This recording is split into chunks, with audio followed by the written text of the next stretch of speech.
Hi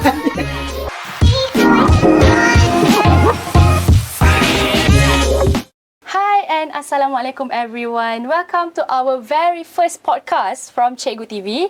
And I have our first speaker that we invited for today, which is our beloved Dean from Kuliah of Education, which is Professor Suhaila. But before that, do you prefer me to call you Prof or Doctor? Doctor. Okay, Dr. Suhaila. Alright. So as you know, as you guys read the topic below, we will discuss about is university worth the hype?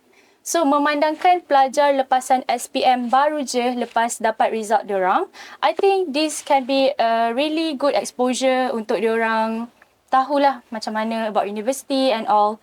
So, before we dig into our topic, let's dengar cakap cikgu. So, before that, can you introduce yourself first, Doctor? I'm Suhaila Hussein. I'm currently the Dean of Kuliah of Education, and I've been working at IIUM more than 20 years. Oh, I see. In education. In education field. So, where do you start from? Macam dari mana? I'm a graduate and alumni of IIUM. So I actually did a Bachelor in Human Sciences, then I took my diploma in education in English language, majoring in English language. And then I proceed to do my Masters in Social Foundation and finally my PhD in Education in Sheffield. Oh, okay, that's great. Okay, thank you, Prof. Thank you, Doctor, for introduce yourself. So as we know our speaker punya background, so let's discuss about the topic that you've been wanting to listen, right? So the first question is, based on your personal opinion, is university really worth the hype? Maksudnya berbaloi ke student lepasan SPM ni sambung belajar ke peringkat universiti? What do you think? Good question, but maybe I have to clarify lah. Because when you say with the hype and then berbaloi itu, the tendency is you will look at it from the material perspective, material development perspective, the economic perspective lah, in terms of employability. But I think we have to define education in a broader sense, more of the holistic and development of the individuals, so that when they go to world of work, they are prepared. To not just have the skills and knowledge, but also in terms of integrity, the soft skills. In fact, those are the things that the industry are looking. Because you can get a very smart worker, but it's not the same if you get a morally upright worker. Because integrity worker would bring more profit, kan, betul tak, to the industry actually. Betul. So in that sense, if you see worth the hype, we have to understand what is the purpose of university.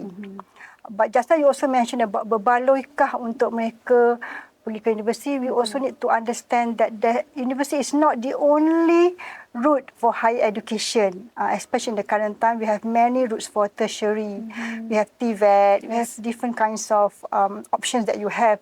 So to me, perhaps if I would redefine university more of higher education, yes, it is worthwhile and it's valuable to pursue higher education for the development of the individual, because true, you may not secure the job that you are majoring in the University of Higher Education, but you will still get the skills you need. That is more important. So basically, maybe ramai orang nampak macam, okay, lepas habis belajar SPM je, dia orang kena masuk university, right? But the fact that banyak je jalan yang ada, yang disediakan dalam Malaysia ni itself. Maybe dia orang nampak macam, okay, dapat straight A je, okay, kena pergi fly ke overseas. But the thing is, education in Malaysia itself is really good, right, Doctor? Betul. I think kita dari konteks perspektif pendidikan kita ada banyak, macam saya cakap tadi lah, banyak kaedah untuk melanjutkan pelajaran kita. Dan kita kena tahu kita nak apa sebenarnya. So for those academically inclined, they may want to pursue to university. But those who are perhaps more interested in technical and skill-based, they can go to TVET, banyak IKM, college community, kan? So there are options there. And even apprenticeship pun ada sekarang ni, where you can work under the industry, train, and then you get the job there. Betul. So memang banyak sangat laluan yang disediakan, bukan saja universiti. Okay, to those SPM leavers, remember that. Okay. So as you said that, okay, kita tukarlah soalan kita sebab tadi fokus ke universiti kan. So I think we should like go to higher education. Okay, the second question that I will give is there any comparison between your time and this time around yang nampak macam, you know, like graphically change ke about people yang sambung belajar? Macam ada comparison tak? Nampak tak perbezaan daripada your time around dengan this time around about the students yang lepas SPM untuk sambung belajar? Banyak. Sebab during my time, we don't have that many options. That's one. And then now, learning is very flexible. You can still work and learn at the same time.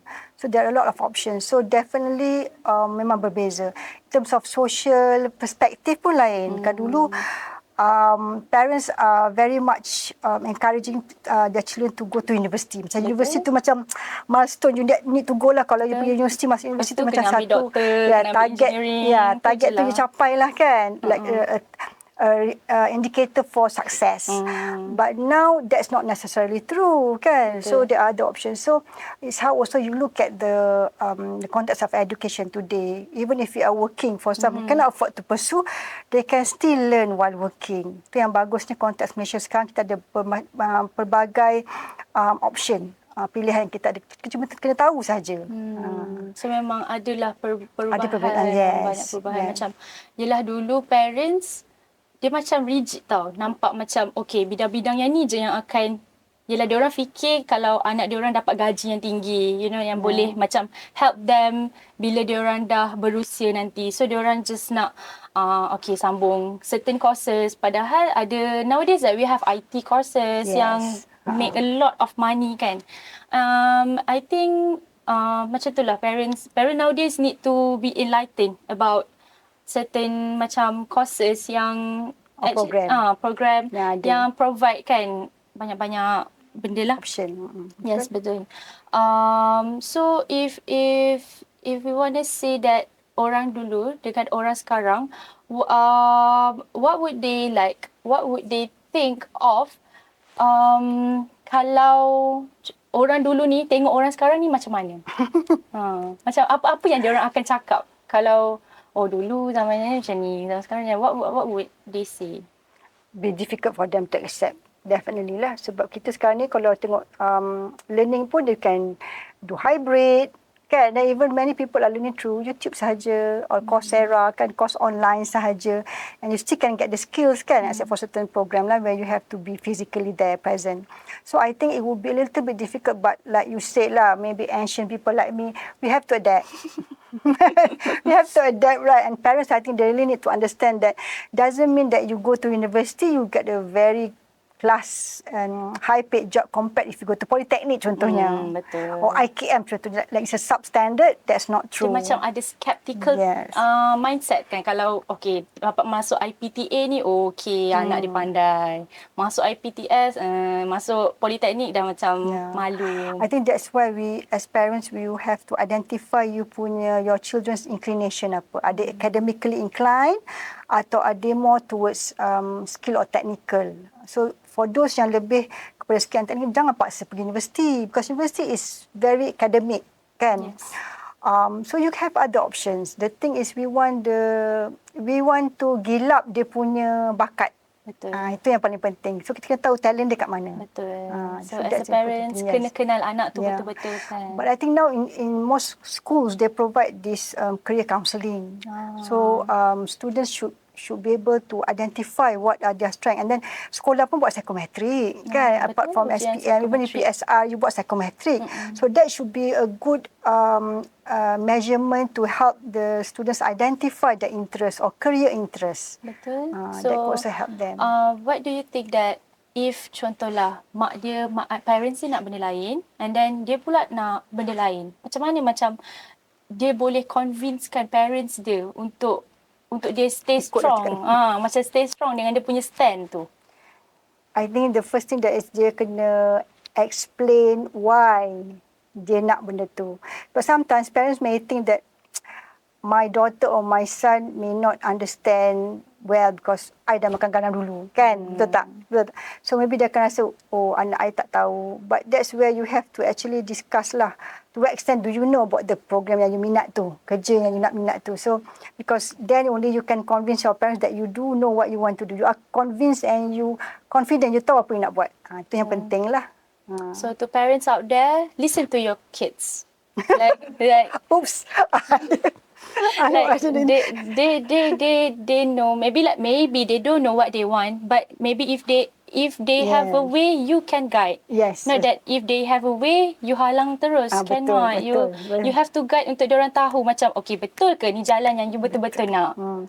Because sometimes our children, kadang-kadang sekolah mungkin ada buat roadshow and then alumni come and promote dia punya profession like accountancy, accounting, you can get good job easily. Okay, that's good. So dia tertarik mungkin dengan accounting, tapi mungkin dia tak tahu what does it need or require to do accountancy. Yes, so betul. that's where parents may guide the children lah. Betul For them to sangat. understand that better. But to children pula, jangan memberontak, jangan rebel. Macam bila parents tak bagi, you cannot like, tak boleh. No, macam the discussion is really important, kan? But I think now in the current context ni, you kena parents need to also listen to the children because of we know how vulnerable the emotions of our current generation. Yes, so you kena faham. Betul. Sekarang ni generation don't put pressure. dah lain dah. Don't put pressure on them. Memang dah lain. Like, kalau cakap tak je, terus nak lari rumah. Terus nak pack baju. And then like nowadays we have social media. They memang upload everything on their TikTok, their Instagram. So banyaklah benda kalau kita nak apa macam cungkil benda ni, maybe like we need another topic to discuss about parents, about children, you know. Okay, I think that's for the second question. Moving on to the third question. Okay, what are the factors that might influence their mindset untuk either they further their study or they refuse to further their study? What do you think they think of about diorang patut sambung ke ataupun tak? Many factors, because you have to look at the background of the students lah. For those who are B40 maybe or cannot afford, so we understand why they find it difficult to pursue. Maybe they tak nak impose on the parents in terms of financial constraint. And you know, sometimes people who cannot afford lah, kan. But like I mentioned, there are other options that you can go to. So they need to know what these options are available to them in view of their punya achievement and the financial constraint that they have lah. Bagi mereka yang rasa macam tak perlu pursue higher education because they want to work, tu pun I can understand. Maybe bagi mereka yang memang susah, they cannot really afford to study. Because you study tak boleh cari kerja, tak ada duit, kan. So maybe they can work, but at the same time jangan lupakan niat untuk pursue higher education. Itu penting. Sebab benda tu memang kerja yang you dapat sekarang macam gig worker contohnya, kan. Memang you dapat banyak, tapi in terms of dia punya security, how long will the industry be here? Because if we know the pandemic, because of the pandemic, you know there are industry that died out, and then there are yang timbulkan. You do not know the security of the industry, so you need to have knowledge on how you want to survive. Additional skills that can help you to survive. Itu yang penting lah. Tak semua benda yang they think they do still relevant unless it's our education. Benda tu je lah yang guarantee, kan, kita punya relevancy tu. I mean the recent issue about 10,000, how many thousands that did not take the SPM Yes, because kononnya dia nak jadi TikToker. That also may not be true because they may have financial constraint. Kita tak tahu, kan. Dia punya side of story, yes, we know our students memang yang sekarang di IPTA pun they still are working at the same time. That's why we are being more flexible now. But the thing is that if they want to be TikTokers or edu influencers pun, they need to have knowledge and content. Because you have to sustain yourself in that line of job, you have to have content that is going to be attractive. So if you don't have the skills to come out or be creative, you cannot survive in that area of industry. People look at Khairul Aming, but look, Khairul Aming has a degree in engineering from Vanderbilt. That's why he can be successful. He has the Betul. mechanics of coming up with very good videos because of his knowledge, kan? Betul. So we have to understand that for us to survive, it's not just you want to work, but you want to survive and excel in that area. So you need to have knowledge. Actually, there's differences between influencers yang ada education background And dengan tak yeah, ada. betul. You tak sustain, betul? Yes, the topic that they talk about itself show Yeah. that okay, ada macam relevant, dia punya relevancy tu sekarang ni yang penting. It's not always relevant Betul. apa yang diorang cakap tu unless the content itself tu yang memang nampak ke arah academic tinggi. Macam Khairul Amin, let's say Khairul Amin kan. Dia start off with, dia build dia punya personal brand sendiri daripada dulu.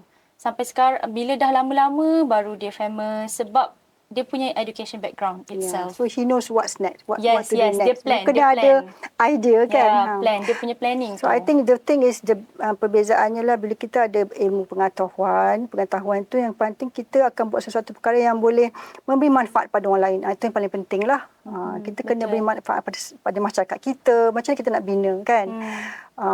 And also for our own personal development. This is important. What we can give back to society, kan? Okay. Okay, moving on to the next question. Okay. Because you mentioned just now, you are in this education field for almost 20 years, right? Yeah. For almost 20 years. More than 20 years. More than 20 years. So in education field, what do you think that will affect in terms of socio-economic if this matter worsen? This thing refers to we getting less students who interested to pursue higher education, you mean? Actually, it will affect our nation's development lah, national development kita. Sebab education is that which prepares our graduates for the industry, kan? The kind of workers that you get for the industry, and also to perhaps also be able to open up new industry. You have to have good workers or inventors or critical thinkers. So if you don't have generation who are knowledgeable or who loves education, who are educated, it will be very difficult for us to grow. Itu yang sangat penting lah. If you look at other developed countries, education has always been the priority. Look at Japan, contohnya. Kan? The way they value education is very important. And that's how they can be successful. And tapi for us, Malaysia ni is also, kita sebagai Muslim lah majority, kan. Dalam Islam pun kita tahu macam mana kedudukan orang yang berilmu dan kedudukan ilmu tu sendiri macam mana dipandang Allah SWT, kan. It's really dipandang tinggi. So itu salah satu faktor utama kenapa kita perlu menuntut ilmu tu sampai ke liang lahat sepatutnya. So we talk about lifelong learning. It's not just about university. It's more than that. Even elderly pun sekarang ni pun we know that we have these adult learning centres, kan, pondok-pondok, for them to also learn and be useful to the society, and that's what is important. Dia macam no matter what you have to keep on learning. Bukannya masuk kelas belajar. Learning can be outside the classroom, anywhere you go, kan, Doktor? But kita tak naklah all the time kita ambil teknologi daripada luar, because we're not economically independent pun in that sense, kan. So kita takkan nak hire orang luar saja untuk bekerja. Kita nak juga kita punya produk Malaysia sendiri. We want to develop our own knowledge, industry, technology. Kan siapa boleh nak rely on other developed countries, kan. Betul. And even now konteks sekarang pun kita nampak kita cannot rely on other countries 100%. You have to be financially, economically, socially sustainable in that sense lah. Itu penting. I see. So in term of, sebab saya cakap tadi socio-economic je kan, maybe in term of dari segi social, cultural development, what will it affect? This is where I think kita kena faham why education is important. It's not just reproducing society yang sama daripada dulu sampai sekarang. No, it's to transform. So when you talk about transformation, you need education to develop society yang lebih critical, lebih bijak lah. Critical thinking, lebih bijak. Yes. Baru you ada industri yang sustainable yang boleh bantu kita untuk develop. That's one thing. Sebab takkan kita nak berfikir cara lama je. Betul tak? And then kita pun in a way we have to know how can we sustain our culture tradition in this contemporary context dengan budaya-budaya asing. Ini semua memerlukan pendidikan sebenarnya. Kan, kalau kita tak proceed to memastikan bahawa ada penghayatan ataupun menghidupkan budaya kita yang lama, dia tak akan kekal. Betul. Kan, itu penting. So, but what if, let's say, they argue macam, oh, I have education, tapi kenapa TikTokers, influencers, kenapa diorang dapat gaji yang lebih banyak daripada orang yang berpendidikan? But what would we counter that? I think that's where we have to explain about kita punya purpose of life lah, kan? It goes back to that. It's not just like material gain. This is something that we have to understand. TikTokers at that point of time memanglah dia boleh earn that banyak 30,000 ke, tapi we do not know how long that will last. Kan? Dia punya kerja pun memerlukan ilmu untuk dia sustain that in that field, kan? You have to have the niche. Yes. And to me it's not as secure as a job elsewhere, because anything viral can affect your life. Betul. Sekarang ni. Kan, anything viral can affect your life. So you have to, and when you become an adult influencer or TikToker, you're a public figure. The pressure is also quite great. So can you actually sustain that? Can you stand the pressure? That's one. You will not have your own personal life, private life too. Kan? So these are the things that you have to really think about. What is that you want in life? You nak material gain ke? Nak popularity ke? Because happiness is never defined by wealth lah. Kan, it's actually your insight lah, kan. So again, it depends. So I think it's important for us to understand that we have to understand what is our purpose of life. Because I cannot say at this time, oh, don't be a TikToker because, but again, it depends on the person. Right now, we see some very good TikTokers or influencers. So they are doing a good job in that sense, kan. So I think we need more people like that. Dia macam tak salah nak jadi TikTokers, tak salah jadi influencer, but the thing that you influence affect other people. Yes. Sebab to me technology is good, but you have to leverage on it. You have to flood technology itu dia punya bahan content with good things, not the bad things. The bad things senang nak buat. Nama pun influencer. You influence people. Good things, You try to influence good thing to people. Jangan ubah mindset orang. You know, but I think the current influencer to TikToker ni, they have a greater job to also educate the society and transform, because that's also a means of education. So that's also one very good way of making sure that we're using it for usefulness and benefits of the society. Maybe orang luar nampak macam, oh, they want to be TikTokers because apa yang diorang dapat, maybe like diorang review products and all, but somehow influencer ni pun ada struggle diorang juga. Yes, betul. Which we do not see. Yes, apa yang diorang tak tunjuk. We only see what's presented online sahaja. That's nowadays. Ni lah, diorang nak tunjuk apa yang diorang nak tunjuk je. Yang belakang tabir, we never know what happened. Right? Okay, I think we dah sampai to the last question, which is lastly, how to change mindset of student nowadays that refuse to enter higher education. What will, maybe you can give like words that may give impacts to change their mindset, untuk diorang tengok macam ubah balik pendirian diorang tentang untuk sambung belajar lepas SPM ni. What would you say to them? That's very difficult. I can say that one thing that we do not know what the future has in store for us, but we have to be prepared for the future. So for us to prepare ourselves is that we must make sure that we know what we are doing. Because once we know, then there's no problem. Whatever struggle that you may face, whatever, like when you have the panic or crisis, you are prepared for that. And never stop learning, to me, because that is the only thing that can help you when you are in crisis or in such situations. When we look at Gaza people in Palestine, they never stop learning, even though there's war and conflict, and we know that they've never stopped learning. So why is it that we do not have war? We are in a peaceful place at this point of time. We do not want to learn. I mean, that's something that is We should- waste lah. Yeah, that's something that we should We should think about lah yeah. kan. If you have the privilege to study, why won't we study? Yeah. Macam orang lain tu bersusah payah untuk belajar, yes. mencari ilmu. Kita yang ada masa, ada tenaga, ada upaya ni should always seek knowledge in life. True. Kan? Yeah, I think That's all. that's all. Yeah, that's all from me and from Cikgu TV. Thank you. Thank you so much for having us. Thank you so much for being the first guest for our first podcast for today. Welcome. Okay, I think that's all from us.